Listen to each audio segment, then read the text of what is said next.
뭐 하려고요?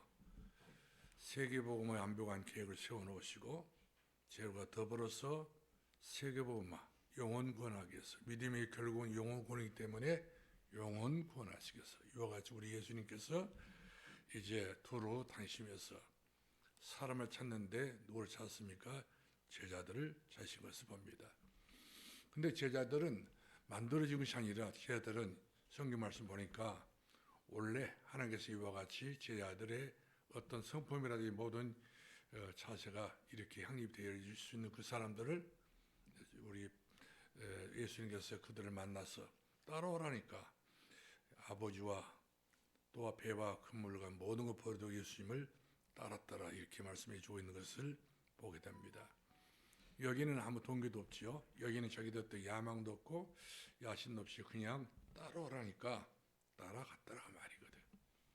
제 아들 이와 같이 따라오라면 따라가는 사람 제 아들이지 따라가면서도 뭐라고 했었고 따라가면서 이와 같이 그렇게 복음에 맞지 않는 그런 여러 가지 이야기를 하게 되게 되면 세부마 언제 알겠습니까?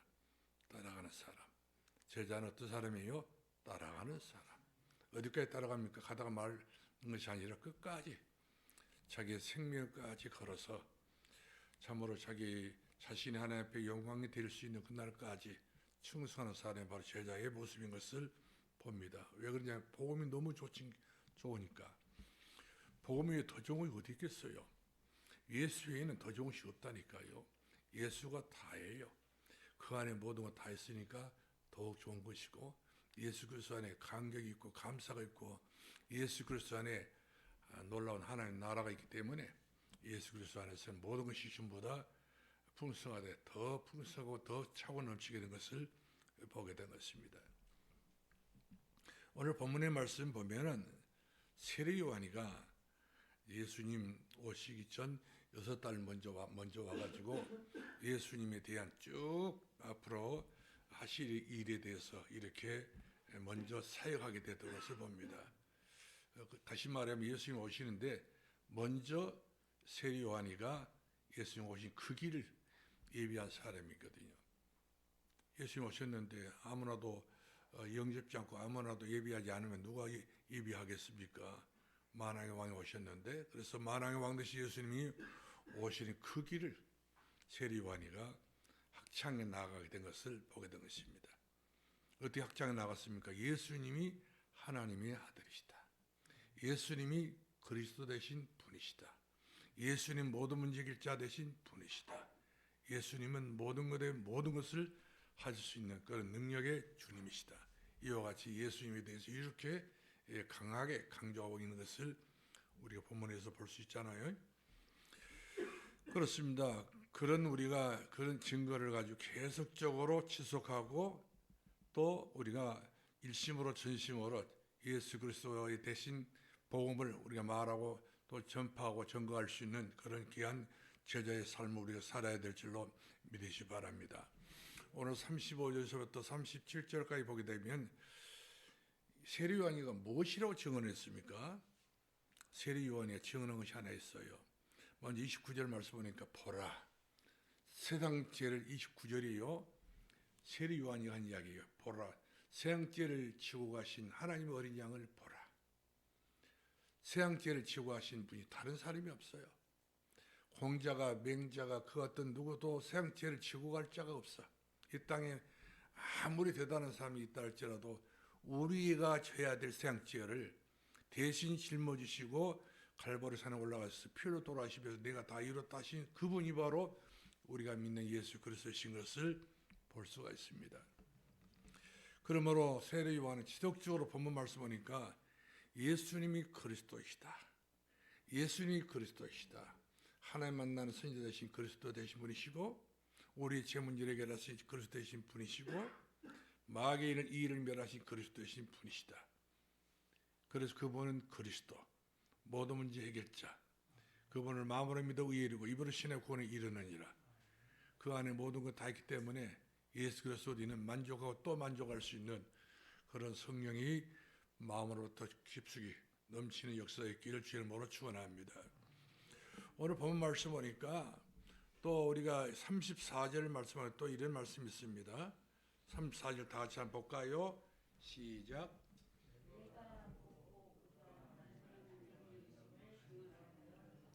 내가 보고 그가 하나님의 아들이심을 증언하였노라. 그리고 세례 요한이가 예수님을 봤는데 너무 자세히 본 겁니다. 우리가 대강 대충 이렇게 살아갈 때 많잖아요. 그러나 세례 요한은 그렇지 않았어요. 예수님을 너무 확실히 본 거예요. 이미 자기 어머니 아버지로부터 이 복음 되신 그리스도에 대한 설명을 먼저 들었기 때문에 예수님께서 앞으로 오시는데 어떤 분인가 이분에 대한 조명을 해서 자기 깨닫게 되는데 이 예수님에 대해서 모든 만찬의 사람들에게 이스라엘 백성들에게 율법으로 여러 가지 종교로 저주받고 있는 그런 험난한 시대에 세례 요한은 예수 그리스도의 빛을 들고 일어나 가지고 하신 한 이야기 바로 뭐냐, 이분이 바로 하나님의 아들이다. 아무 소망이 없을 때, 가정 가문에 그토록 문제가 많았을 때에 예수님은 우리의 소망이다. 예수밖에 우리들에게 참으로 답을 줄 수밖에 없는 그런 능력의 우리 주님이신 것을 이와 같이 세례 요한은 강조하고 있었던 것을 보게 되죠. 하나님의 아들이시다. 누가 아무도 그런 이야기를 하는 사람이 없었는데 세례 요한. 그러니까 그 당시에 이스라엘 나라가 왜 망했느냐? 예수 그리스도가 오셨는데 불구하고 예수 그리스도를 맞이한 사람이 없고 예수 그리스도에 설명하셨기 때문에 전체적으로 나라와 모든 민족성들이 이와 같이 타락하고 방탕하고 또 나라가 이와 같이 로마의 식민지로서 그토록 고생하게 된 이유가 바로 뭐냐면 복음을 몰라서. 이 땅에 많은 사람들이 다 망한 이유가 바로 뭐냐, 복음 몰라서. 복음 대신 예수 그리스도를 알아버리고 믿어버리면 되는 것인데 믿지 못해가지고 다 다른 것은 다 있지만 그러나 복음 대신 예수 그리스도가 없기 때문에. 그래서 오늘 본문 36절 말씀 보다 어떤 말씀이 있습니까? 보라 하나님이 어린 양이로다. 우리의 죄값을 치러주시기 위하여 갈보리 산에 장차 올라가시게 될 것인데 그분은 어린 양처럼 양송의 양말을 세마리를 받으시고 옆구리 창을 받아서 물과 피를 쏟아주시면서 우리의 죄값을 다 도말해버리시고 내가 다 이루었다. 요한복음 19장 30절에 내가 다 이뤘다 하신 그분이 바로 그리스도 되신 예수님이란 말이거든요. 그런 분을 세례 요한이 미리서 알고 미리서 이와 같이 증거하게 된 것을 봅니다. 신앙은 예수님 누군가에 대해서 미리서 알아야 돼요. 우리가 가르쳐야만이 알고 또 가르치는데 불구하고 또 잊어버리고 어떤 말씀인지 또 무슨 말씀인지 또 알지도 못하고 이렇게 내가 방황하고 있으면 우리 믿음이 자랄 수가 없다는 이야기입니다. 그러니까 이와 같이 예수님에 대해서 자세히 설명을 하니까 37절 말씀 보니까 세례 요한의 제자들이 두 사람이 딱 나타나서 하는 이야기가 바로 뭐냐, 우리도 예수님을 따라가려 합니다. 예수님을 따르니라 이렇게 성경에 나오잖아요. 이때 세례 요한이가 가라는 겁니다. 너희들은 내 제자가 되지 말고 예수의 제자가 되라 이 말이거든요. 내 제자는 내가 하는 일을 기껏 해봤자 인간의 일밖에 더 할 수 있냐? 예수님만 전하는 일만 더 할 수 있겠느냐? 너희는 바로 예수의 제자가 되라 이렇게 말씀해 주고 있습니다. 예수님을 따라가라. 어떤 사람이 자기 제자를 누구한테 양보합니까? 자기를 따르는 사람은 누구한테 양도해 줄 수 있습니까? 근데 세례 요한 보세요. 얼마나 겸손한 사람인지. 예수를 그렇게 증거하고 그렇게 말했던 그런 사람이고 또 세례 요한 따른 사람이 그렇도록 말했었는데 세례 요한이 한 번이라도 나는 예수라고 나는 그리스도라고 나는 메시아라고 말해본 적 없이 예수만 계속 예수만 증거하고 있는 것을 보게 돼요. 그러니까 자기의 모든 전부 예수님께 다 양보하고 다 드리고 포기하고 모든 것을 예수님에게 다 영광이 되어지도록 나는 한마디로 신들임에도 불구하고 담당할 수 없는 사람이기 때문에 오로지 예수 그리스도만 이와 같이 높이고 찬양하게 됐던 것을 우리가 보게 된 것입니다. 그러면 세례 요한의 자기 인생은 자기 스스로가 자기를 삶을 구현해 나간 사람이 아니라 예수에 걸어버린 겁니다. 예수 그리스도에게 이와 같이 자기 생명을 건 사람, 예수 그리스도의 자기 인생의 방향을 건 사람, 예수 그리스도의 자기 인생의 목표를 가진 사람, 살아도 주를 위하여 죽어도 주를 위하여 이와 같이 예수 그리스도에게 이와 같이 모든 것 전부 다 인생을 건 사람이 바로 세례 요한이었습니다. 사람들은 자기 잘난 마다 산다고 하잖아요. 그러나 세례 요한은 자기 잘난 마다 산 사람도 아니에요. 예수님 때문에 산 사람이에요. 오늘 저 여러분은 어떤 누구를 위해서 사는 사람들입니까? 뭐 때문에 우리가 고민하고 뭐 때문에 우리가 근심하고 뭐 때문에 우리는 괴로워합니까? 할 필요 없어요. 예수 안에 성령 안에 사시길 바랍니다. 복음 안에 살면 됩니다. 그래서 예수 안에 살면 다 되는 겁니다. 하나님의 선을 이루기 때문에 예수님이 약한 분이 아니십니다. 연약한 분이 아니십니다. 예수님께서 전능하서 천지를 만드신 그분이라니까. 예수님께서는 그것 없이 하나도 신발과 지은 것이 없다고 했지 않습니까? 예수님 모든 것에 모든 것이라는 사실이죠. 그러면 예수님이 공생애를 시작하기 전에 예수님께서 40일 동안 광야에 가서 기도를 하셨지 않습니까?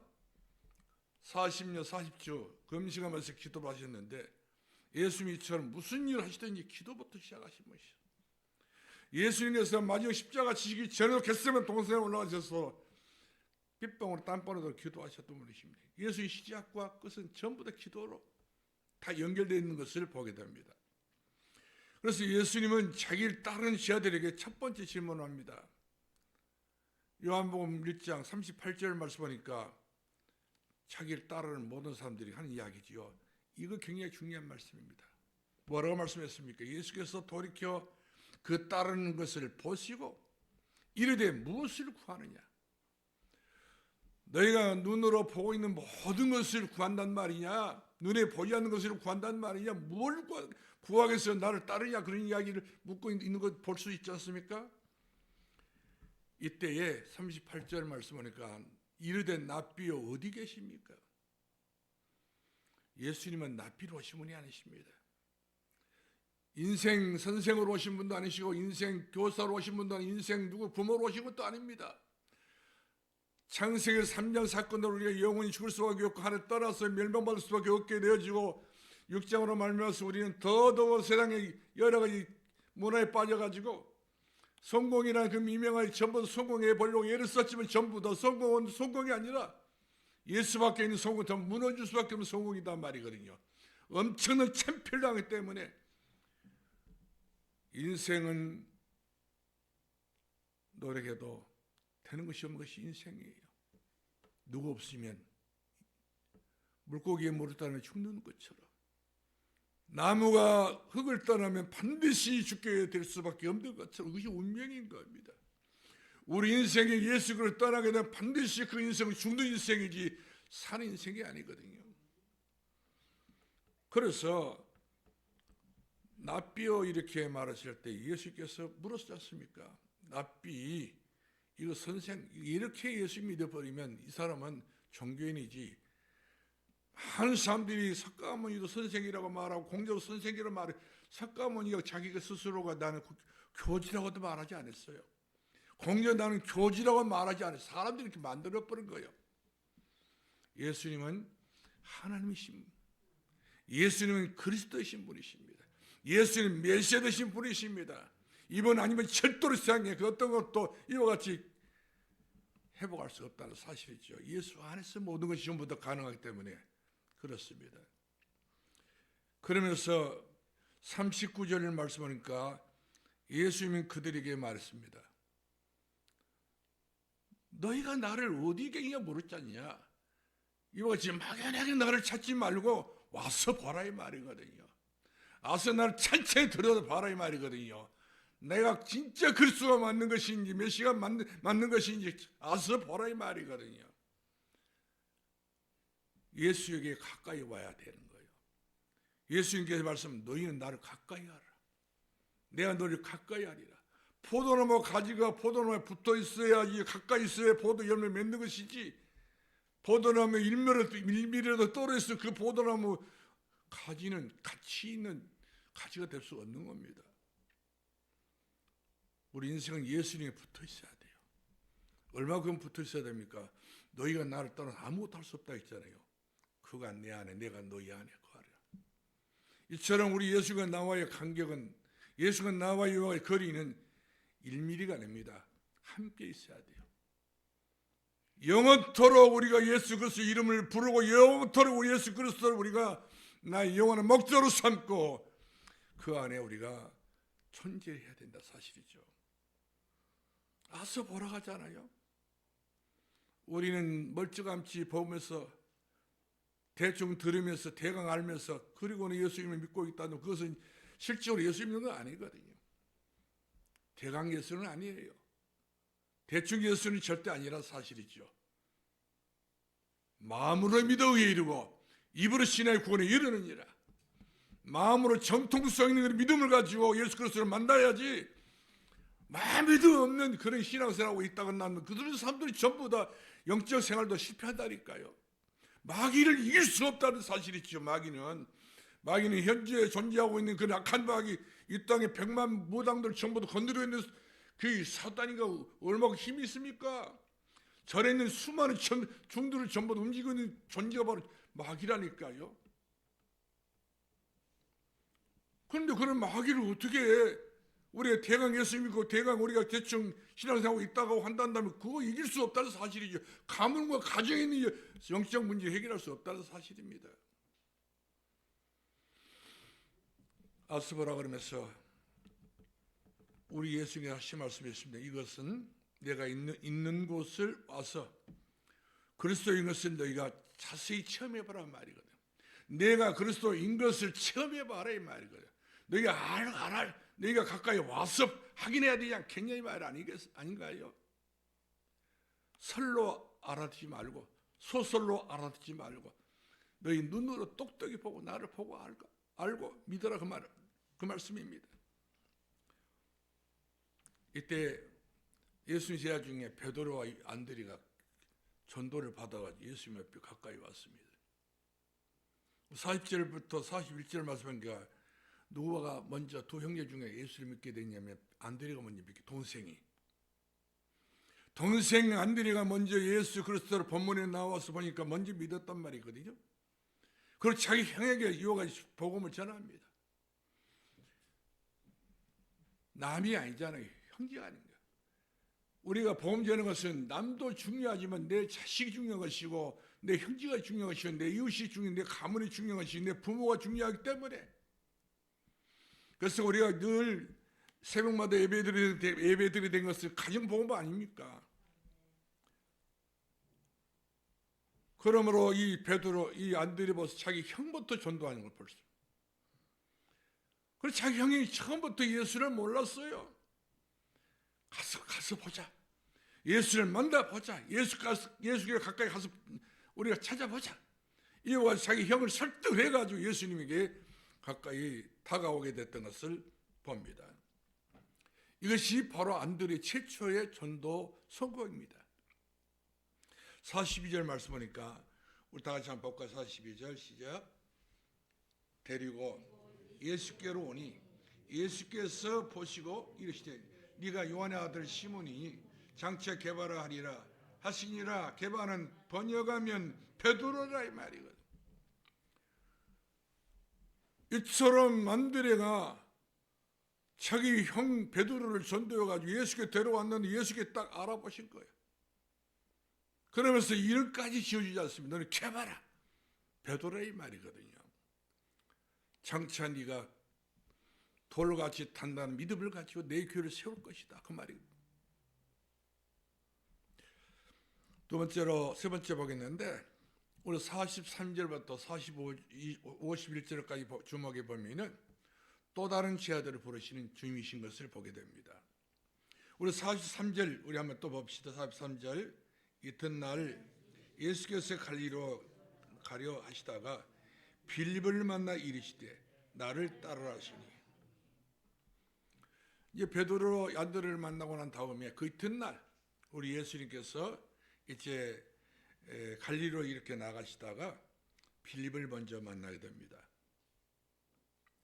빌립을 만났는데 빌립에게 많은 이야기를 하지 않았어요. 뭐라고 그랬어요?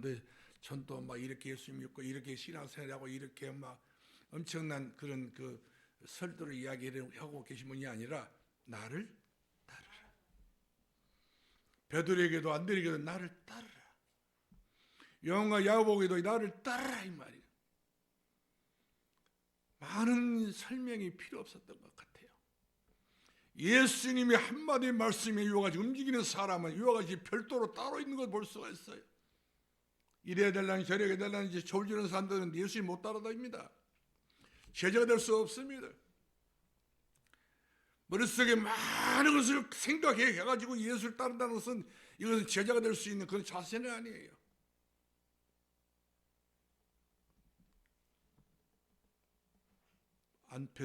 빌립에게 나를 따르라.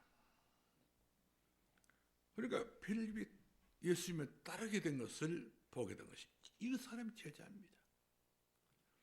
이 사람이 바로 사도행전 우리가 8장 4절로 8절 말씀 보니까 사마리아 성에 들어가 가지고 숱한 귀신들을 쫓아내버리고 중풍 병자 일으켜 세웠고 안진병이를 이와 같이 걷게 만들었던 그 사람 예수 이름으로 사마리아를 같이 완전히 기쁨이 충만한 도시를 만들었던 사람이 바로 빌립이었다는 사실이죠. 빌립이 어마어마한 믿음 갖고 있는 사람이었습니다. 이때 빌립이 깜짝 놀란 겁니다. 주님이 나를 만나보자마자 곧바로 나를 누군가를 알고 나를 따르라 이 말 한마디 빌립이 그야말로 서슴없이 주님을 따르게 된 것, 거침을 주님을 따르게 됐던 것을 보게 된 것입니다. 그리고 진짜 제자는 여기서 또 나오게 된 거예요. 빌립이 자기 고향 누구를 만났습니까? 나다나엘을 만납니다. 우리 다 같이 한번 44절 말씀 보겠습니다. 빌립은 안드레와 베드로와 한 동네 베스다 사람이라. 그런데 45절 말씀 보니까 빌립이 베드로보다도 안드레보다도 안드레는 자기 형을 전도했지만 이 빌립은 어떤 사람이었습니까? 빌립이 나다나엘을 찾아 이르되 모세가 율법에 기록하였고 여러 선지자가 기록한 그 일을 우리가 만났으니 요셉의 아들 나사렛 예수라. 이 빌립이 예수님에 대한 그 숨어있는 비밀을 딱 이와 같이 눈에 보일 수 있도록까지 이렇게 드러내놓고 나다나엘에게 설명을 합니다. 나다나엘이 쉽게 이렇게 또 예수 믿는 사람은 아니었습니다. 그런데 정확하게 그 예수가 요셉의 아들 나사렛 사람 예수라 하잖아요. 그래요. 지금도 유태인들이 예수 믿지 못한 이유가 바로 그것입니다. 나사렛 예수. 근데 그 예수가 그리스도라는 사실을 알아야 되는데 그 예수가 그리스도라는 사실까지는 믿지는 못하기 때문에 지금도 유태인들은 그것 때문에 망하고 그것 때문에 전쟁을 터져 그것 때문에 저주를 지향을 받게 된 것을 보게 된 거예요. 영적 문제 뭔 얘기단 말이에요. 계속 율법으로만 살고. 그 나다나엘 보세요. 나다나엘의 모습이 유대인의 모습이 분명하거든요. 우리 나다나엘이 뭐라고 그랬습니까? 45절 말씀 또 한번 더 읽어봅시다. 시작.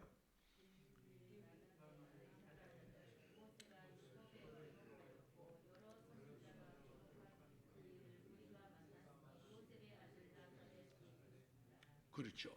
이때 나단의 중심에서 나오는 소리가 있습니다. 46절입니다. 시작. 뭐라고 했습니까? 시작. 나다나엘이 이르되 나사렛에서 무슨 선행하시 나올 수 있겠느냐? 빌립이 이르되 와서 보라 하니라. 사람들의 선입관이 다 여러 가지인 걸 볼 수 있잖아요. 나사렛이라는 동네는 그야말로 목수들이 운집에 살고 있는 그런 동네예요. 뭐 하나 고치려고 뭐 하나 만들려면 그 나사렛 동네를 가야 됩니다. 그러니까 목수는 옛날부터 그렇게 별로 몇 등급의 그런 시민들이 아니잖아요. 그런데 그 나사렛 목수 요셉의 집에서 그 가문에서 무슨 선악을 시작하겠느냐? 선이란 말은 무슨 말입니까? 하나님이 역사하겠냐 이 말이에요. 하나님이 오시겠냐 이 말이거든요. 무슨 그리스도냐? 무슨 거기서 무슨 선지자가 나 무슨 메시아냐 이 말이거든요. 말도 안 되는 소리 하지 말라. 나단이 그런 이야기를 하고 있지 않습니까? 그만큼 나사렛 동네에서는 많은 사람들이 인정받지 못한 동네인 걸 볼 수 있습니다. 나사렛 말만 들어도 그냥 나사렛이 어떤 동네인지 전부 다 유대인들 다 아는 동네예요. 거기서 어떻게 하나님 아들이 나겠고, 거기서 어떻게 그리스도가 나겠느냐? 탓을 떠나서지 마라. 빌립에게 일축을 시키게 된 것을 보게 됩니다. 이때 빌립이 또 멋있는 전도를 하지 않습니까? 46절 다 같이 볼까요? 나다넬이 이르되 나사렛에서 무슨 선한 것이 날 수 있느냐? 빌립이 이르되 어떻게 해요? 와서 보라. 전도는 이와 같이 와서 확인을 해야 돼요. 예수가 그리스도라는 사실을 확인을 해야 되고 알아야 되고 믿어야 되고 이와 같이 영접하고 그 영접한 그 사람이 하나님 자녀가 되고 권세를 주시지, 먼 말처럼 믿는 예수는 진정한 예수가 될 수 없어요.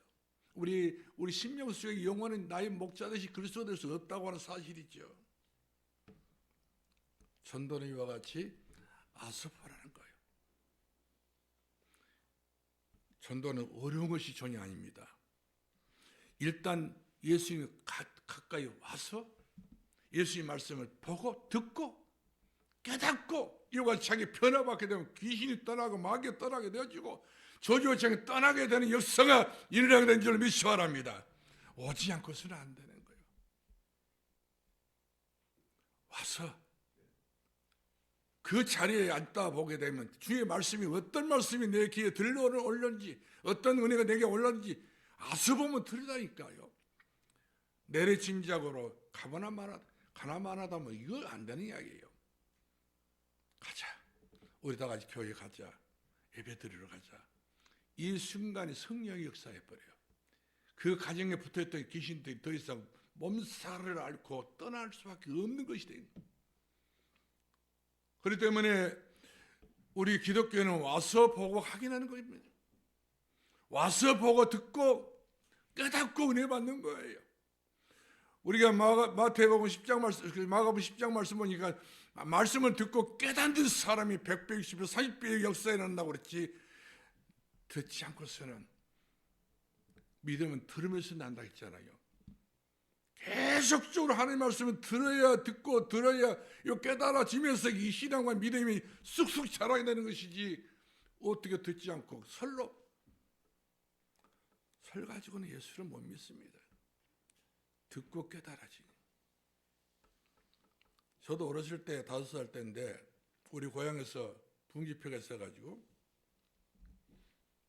어린 나이 무슨 믿음이 있다고. 근데 붕지표를 하게 되는데 제 나름대로 은혜를 받았던가 봐요. 그때부터 저에게 하나님께서 그런 마음을 주시더라고요. 나 앞으로 그러면 어른 되면 내가 목사 돼야겠다. 어렸을 때 5살 때 주셨던 그 기억이 지금도 마음에 담겨가지고 도중에 다른 사업을 하려고 하는데 안 돼. 내가 이것은 내가 할 일이 아닌데 내가 엉뚱한 일을 하고 있다. 그러면서 갈등하다가 결국 가서는 안 되니까 하나님께서 나를 막으시는가 보다.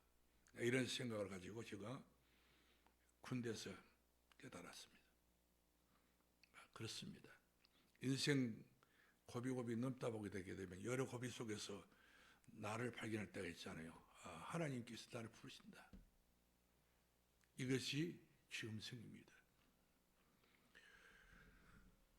우리가 47절 말씀 한번 또 볼까요? 47절 다 같이 시작. 예수께서 나다넬이 자기에게 오는 것을 보시고 그를 가리켜 이르시되 보라, 이는 참으로 이스라엘 사람이라. 그 속에 간사한 것이 없도다. 예수님께서 나다넬에게 탁 이렇게 그 빌립의 손을 잡고 이렇게 다가오고 보고 단번에 알아본 거예요. 하나님의 신 예수님께서 그 나다넬의 그 속마음을 모르겠어요. 어떤 중심이 있는지 다 모두 주님은 아시고 그에게는 간사한 것이 없다. 솔직하다 이 말이거든요. 사람들은 이렇게 이야기하다 보면 간사한 사람도 있잖아요. 살살살 간사한 사람도 있고 나중에 뚝 부러지게 많은 사람도 있고 욕 먹어도 예수님 보고도 막 그냥 맹수맹수 나사렛 동네에서 무슨 소리가 나겠어. 그런 소리를 예수님이 들으시고 하신 말씀이 진짜 저 사람은 솔직하다 이 말이가 돼요. 신앙생활이 요같이 솔직 담백한 사람이 예수도 잘 믿지, 깔아놓고 예수 믿는 사람들은 그렇게 또 좋은 믿음도 아니더라 보니까 오늘 저희로운 믿음이 솔직하게 천부의 의지 없어 손들고 옵니다. 주님께서 나를 예민하시네 어디로 가겠습니까? 나는 주님이 필요합니다. 나는 주 예수 그리스도 믿고 싶습니다. 나는 주 예수 그리스도 앞에 어린아이처럼 내 마음을 다 쏟아 주께 드립니다. 그러면서 예수님께서 하신 말씀이 참으로 이스라엘 사람이라. 진짜 이스라엘 사람. 이 말은 무슨 말씀이죠? 아브라함의 서신이라 이 말이거든. 다 가짜가 그렇게 많이 있는데 이 나다니엘은 그야말로 그 가짜 속에서 양심과 마음과 중심이 바로 이스라엘 사람. 이 사람 그러니까 메시아를 기다리는 사람이라고 알았어요. 근데 메시아도 예수님 오셨지 않습니까? 그래서 우리 48절 말씀 보니까 다 같이 48절 말씀 볼까요? 나다넬이 이르되 어떻게 나를 아시나이까? 예수께서 대답하여 이르시되 빌립이 너를 부르기 전에 네가 무화과나무 아래 있을 때에 내가 보았다 이 말이에요. 와, 그러니까 이 나단이 얼마나 황당하고 깜짝 놀랐던지. 자기는 너무나도 예수님을 안다고 아는 것 전부 너무 다르게 알고 있었는데 이 예수님께서 자기를 너무나도 깊이 자기가 무화과나무 밑에 앉아 있었던 것을 보았다고 성경은 이와 같이 기록된 것을 볼 수가 있잖아요. 내가 무화과나무 아래 있을 때 늘 보았나라. 우리 주께서 보지 못한 적이 없지 않습니까? 언제 만나본 적도 없지만 우리 예수께서 무화과나무 밑에 앉아 있는 이 나다니엘을 보게 된 거예요. 그 마음을 보시고 간사한 것이었고 너는 참으로 이스라엘 사람이 분명히 맞고 너는 그토록 메시아를 기다리는 사람이 한 사람인 것을 분명히 알았기 때문에 빌립이 그를 데리고 예수께 타고 왔는데 주님께서 그를 보고 환영하셨던 것을 보게 된 것입니다. 우리가 다 같이 한번 49절 말씀 또 한번 확인해 보지요. 49절 시작. 나다나엘이 대답하되 납비여 당신은 하나님의 아들이십니다. 그렇습니다. 이것이 믿음이에요. 와서 보고 확인해 보고 말씀 들어보니까 분명히 이분이 어떤 분이라고 이와 같이 이 나다나엘이가 빌립에게 나다나엘 예수님의 신앙을 고백합니다. 할렐루야. 당신은 하나님의 아들이요 이스라엘 나라의 임금으로서이다. 왕으로 오셨다 이 말이거든요. 하나님 아들. 당신은 그리스도시요 살아계신 하나님의 아들이십니다. 베드로의 신앙 고백과 같이 영락없이 틀림이 없이 이와 같이 베드로의 그 신앙 고백 그대로 하나님이 주셨던 그 믿음 그대로와 같이 고백을 하니까 우리 주께서 그 나다나엘을 제자로 삼으셨던 것을 보게 되십니다. 그래서 우리 50절 말씀 다 같이 한번 또 살펴보도록 하겠습니다. 50절 예수께서 대답하여 이르시되 내가 너를 무화과나무 아래에서 보았다 하므로 믿느냐? 이보다 더 큰 일을 네가 보리라. 그래요. 우리 예수님께서 하신 말씀입니다. 이보다 더 큰 것을 네가 보게 될 것이다. 너희가 나를 믿으면 너희는 나보다 더 큰 일을 하게 될 것이다. 요한복음에 보면 또 그런 말씀이 또 나옵니다. 그러면서 우리가 51절 말씀 보니까 다 같이 볼까요? 또 이르시되 진실로 너에게 이르노니 하늘이 열리고 하나님의 사자들이 인자 위에 오르락 내리락 하는 것을 보리라 하니라. 너의 앞날은 하나님께서 집중적으로 천사를 보내가지고 오르락내리락. 과거에 야곱이가 야복 강변에서 씨름하고 오실 때 천사를 보내가지고 그 야곱의 허리 한두 뼈를 부러뜨려가지고 하나님 만나게 만들어놨지 않습니까? 야곱이가 고향을 떠나서 이와 같이 먼 하나를 도망을 쳤을 때에 베드로 광야에서 하나님의 사자가 오락내락하게 됐던 것을 야곱이 보았던 것처럼 그 은혜가 너에게 있을 것이다. 오늘 여러분도 마찬가지입니다. 우리 예수 그리스도를 유혹하여 속 시원하게 믿어야 돼요. 거리낌 없이 예수 그리스도가 나의 구주가 돼야 돼요.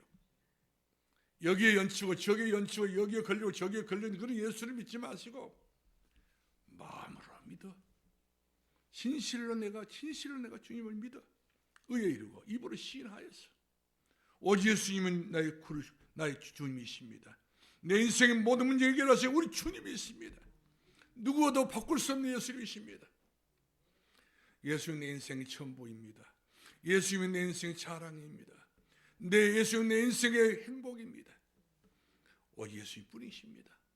나는 그분으로 말미암아 나는 만족합니다. 나는 충분합니다. 이런 신앙과 이런 고백이 있어지기를 주의 이름으로 축원합니다. 할렐루야. 오늘 본문에서 세 가지 성경 구절을 꼭 여러분 붙잡고 기도하길 바랍니다.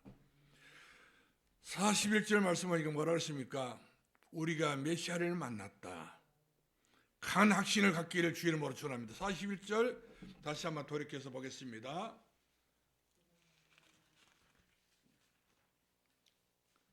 (41장) 41절이요. 시작. 우리가 메시아를 만났다 하고, 메시아는 번역하면 그리스도라. 메시아. 베드로와 안드레가 메시아를 만났습니다. 그리스도를 만났습니다.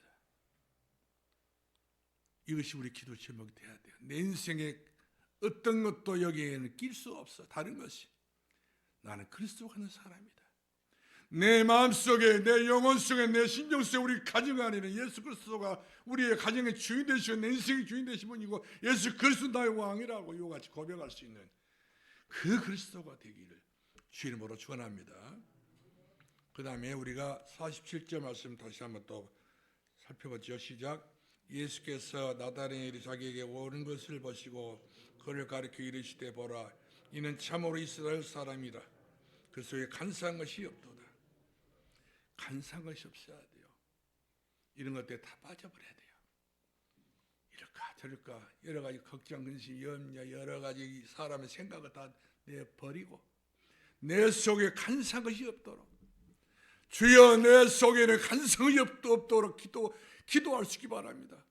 오직 예수 그리스도만 내 인생의 전부라고, 그런 진실로 두 번 예수께서 말씀하지 않은 두 번이나 진실로 내가 너 이루노니, 항상 우리 주님께서 우리들이 하신 말씀, 우리는 진실이 아니니까, 늘 우리는 가짜들이 많으니까 진실로 말하신 거예요. 주의 말씀 우리가 진실로 알아듣고 진실을 깨달으시고 진실로 기도 좀 붙잡으시고 기도에 응답받기를 주 이름으로 축원합니다. 할렐루야. 그 다음 50절 말씀 다시 한번 더 봅니다. 50절 시작. 예수께서 대답하여 이르시되 내가 너를 무화과나무 아래에서 보았다 하므로 믿느냐? 이보다 더 큰 일을 벌이라. 앞으로 저 여러분에게 이보다 더 큰 일, 큰 응답, 큰 역사, 큰 증거가 우리 평생에 참 이것이 나의 간증이요 이게 나의 찬송이 될 만큼 그렇고 그렇게 놀랍고 그렇게 엄청난 그 은혜가 우리 앞에 반드시 이루어지기를 주 이름으로 축원합니다. 기도하겠습니다. 은혜와 사랑이 한량없이 많으신 우리 아버지, 감사와 찬송과 영광을 세상 묵도록 올려드립니다. 연약하고 부족한 저희들에게 이 세상은 여러 가지 말로 우리를 혼탁하게 만들고 미워하게 만들고 연기가 너무 어두워서 분별할 수 없는 이런 세상 환경이지만, 그러나 오늘 또 주의 귀한 말씀을 통해서 옳고 그름을 깨닫고 완전 복음으로 거룩하신 복음으로 승리의 복음으로 붙잡고 우리 눈이 열려서 어둠에서 빛을 보고 그리스도 예수 안에 있는 모든 것을 깨닫고 알아서 그분의 성품을 닮아갈 수 있는 성화의 축복을 누릴 수 있는 성도의 삶을 살아갈 수 있도록 인도하여 주옵소서. 예수님 이름으로 기도합나이다.